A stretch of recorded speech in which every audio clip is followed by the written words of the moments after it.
Tonga. So Mbeteli not deserve to stay in Limpopo. So Neskacho Moni Chuangla don't put a worry. Hey, Mbete Iba Lavla Tonga, Ubusumalagu Huma Mozambique, Mbete Ibu Huma.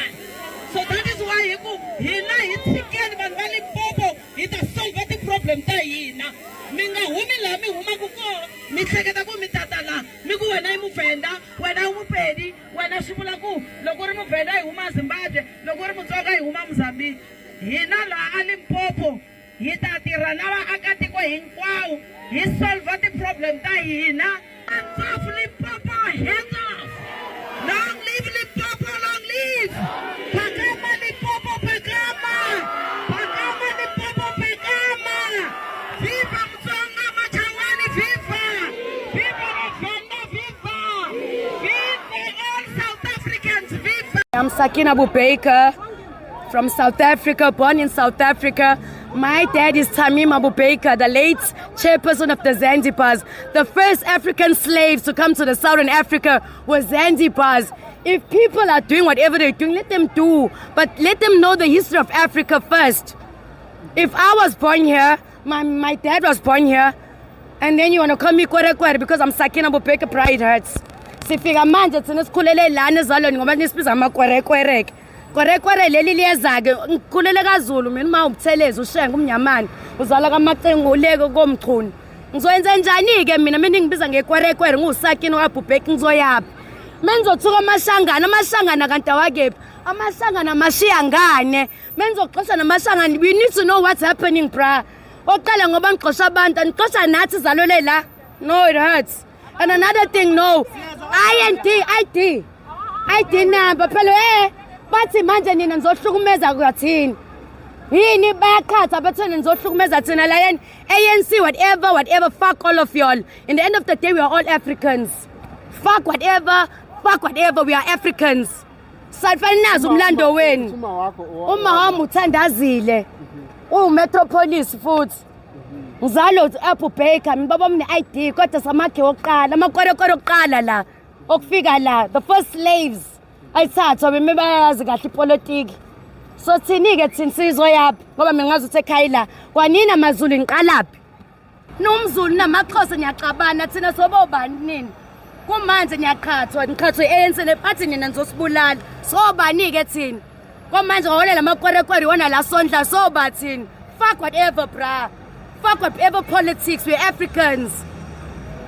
So njani thina ingane ekhulele la no it hurts.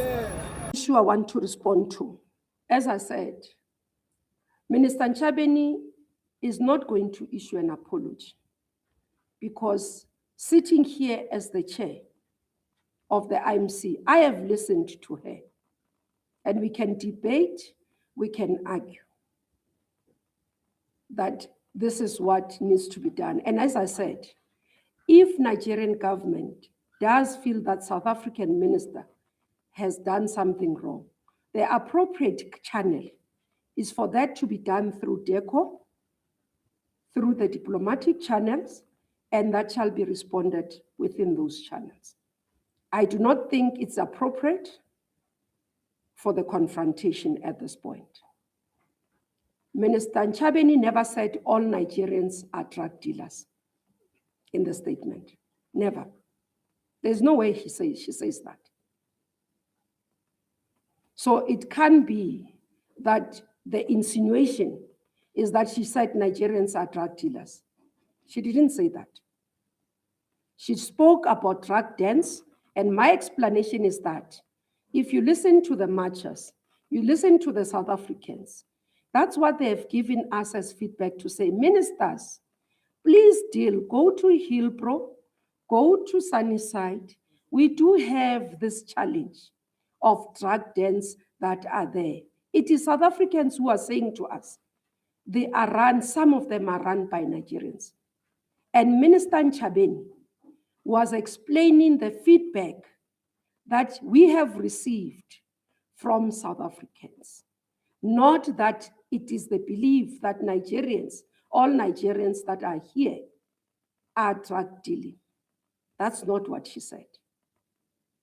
And I don't think a demand from an apology from here, it's warranted, nor is it appropriate. Thank you. People must perish. People would rather perish on the 30th of June. And you're out here saying it's going to be a peaceful march when you literally threatened people to perish. And that is when Jacinta lost her marbles. Like, excuse me, dear journalist, I did not say that. When did I say people must perish? Show me the evidence. She was so angry. She was livid. She was losing her mind. Her hair was wild. Her skin was breaking out. She had dark circles. She looked like a banshee. She looked like a banshee on a roll. She was ready to attack any person. She looked vicious.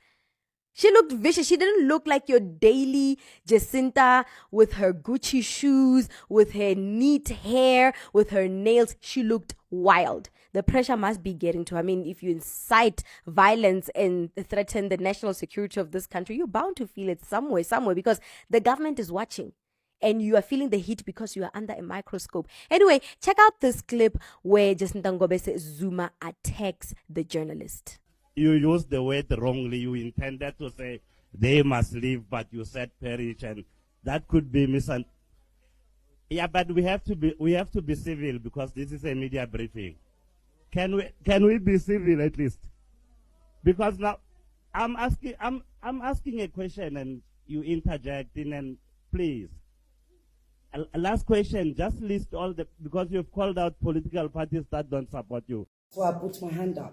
No, they will call for the hand. That's fine. I put my hand up. I'm going to appeal to you again. I am being... To respect me as the Minister of the Republic of South Africa.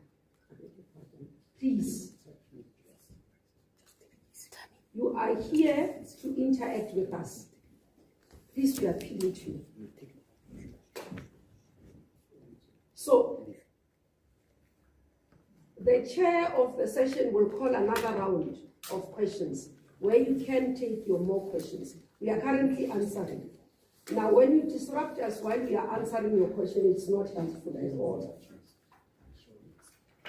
And I want to reiterate, we appeal because South Africa has not, and it's not actually in this point. Any attacks or anything has not been done, sanctioned by this government.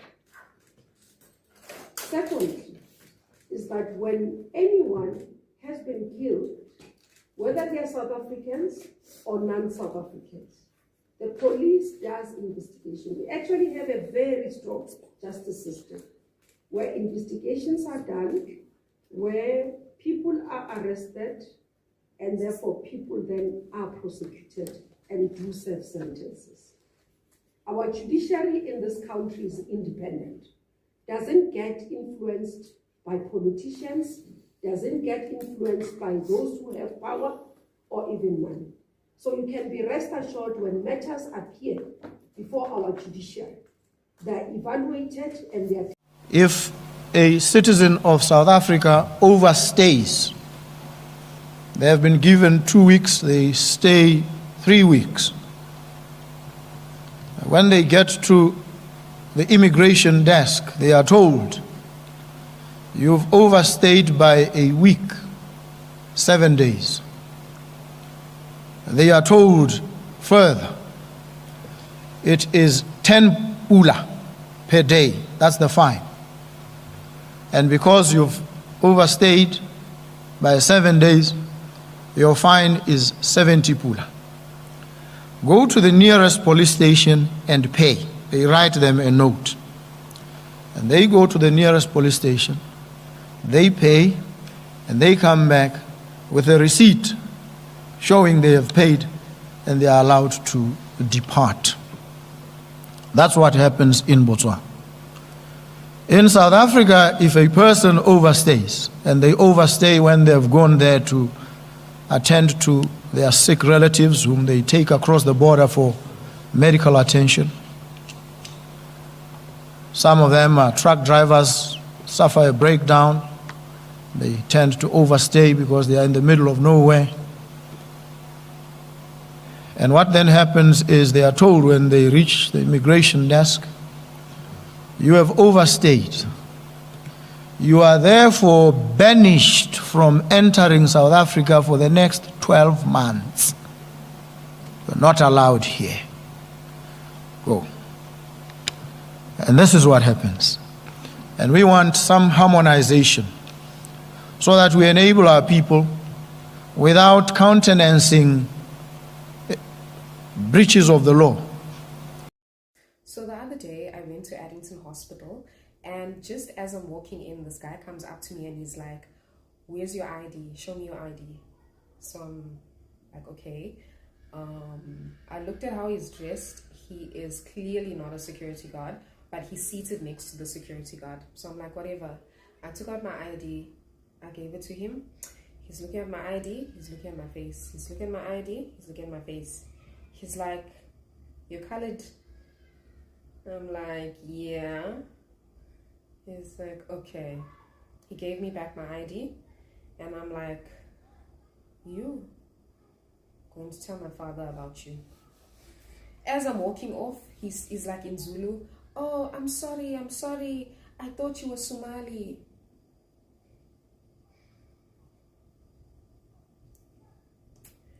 Well, I don't know if that's a compliment or an insult. Seems to me like you're calling me exotic. Stop. It's just because we're in this situation that I will not tolerate that, though. I will not tolerate that. Anyways, I came out, and as I was walking out, I told my dad, this guy didn't want to let me in, and he said that I look Somali. My dad's like, "Who? This guy? You? Hey." The guy's like, "Hey." He's like, "Oh no, I'm sorry. I was just joking. Now you're joking.